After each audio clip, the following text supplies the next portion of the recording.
আপনার কপালে আপনার ভাগ্যে যিনি আছেন তার জন্য সবটুকুন ভালোবাসাকে আপনি জমিয়ে রাখবেন।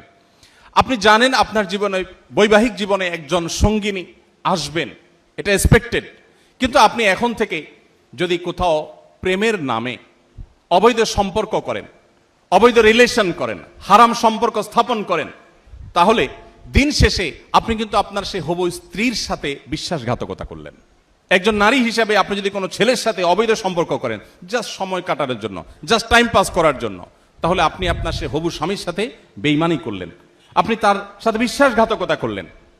ইসলাম আজকের পৃথিবী যেরকম বৈবাহিক জীবনে অন্য কারোর সাথে রিলেশনকে খারাপ ভাবে দেখে, ইসলাম তার চাইতে আগে থেকে আমাদেরকে এ ধরনের অনাচার থেকে, এ ধরনের হারাম সম্পর্ক থেকে বেঁচে থাকতে বলে।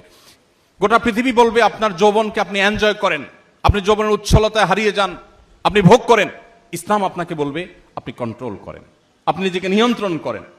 নবী করিম সাল্লাল্লাহু আলাইহি সাল্লাম তার তারুণ্যকে এইভাবে তিনি সংরক্ষণ করেছেন। এই জন্য আপনাদের তারুণ্যে যেন কালিমা না লাগে। আমাদের মুখতার ভাই বিবাহ সম্পর্কে বলছিলেন, একজন মুসলিম তরুণ তার তারুণ্যে মনে চাইলো আর কোনো পাপাচারে লিপ্ত হয়ে গেলেন, আল্লাহর অবাধ্য হয়ে গেলেন, বিবাহ বহির্ভূত কোনো সম্পর্কে জড়িয়ে পড়লেন, এটি কোনো মুসলিমের সাথে অন্তত যায় না। পৃথিবী মানুষের চরিত্রের ব্যাপারে, বিশেষ করে কোনো মানুষ বিবাহিত লাইফে থাকলে, তিনি যুগলবন্দি জীবনে থাকলে অন্য কারোর সাথে সম্পর্ক রাখাটাকে গোটা পৃথিবীর সকল সমাজ খারাপ মনে করে। এটাকে মনে করা হয় নীতিহীনতা, যে তুমি একজন স্ত্রী থাকা সত্ত্বেও আরেক নারীর প্রতি কেন আসক্ত, স্বামী থাকা সত্ত্বেও আরেক পুরুষের প্রতি কেন আসক্ত, এটাকে গোটা পৃথিবীর মানুষ দোষের বিষয় মনে করে।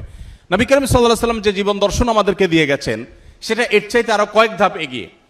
সেটা হলো আল্লাহ আপনাকে যে তারুণ্য দিয়েছেন, এ তারুণ্যের সবটুকুন ভালোবাসা আপনি জমিয়ে রাখবেন আপনার সে জীবন সঙ্গিনীর জন্য।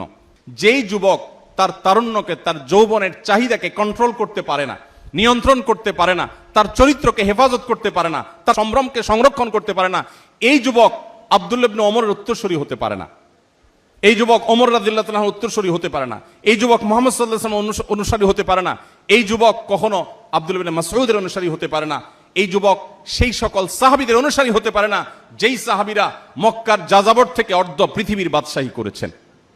আপনি তাদের অনুসারী, তাদের সেই নবীর উম্মত যে নবী তার যৌবনকে হেফাজত করেছেন এবং হেফাজত রাখতে বলেছেন। অতএব এই সংগ্রামে আমাদেরকে জিততে হবে এবং জয়ী হতে হবে। আল্লাহ তাআলা আমাদের সবাইকে সেই তৌফিক দান করুন।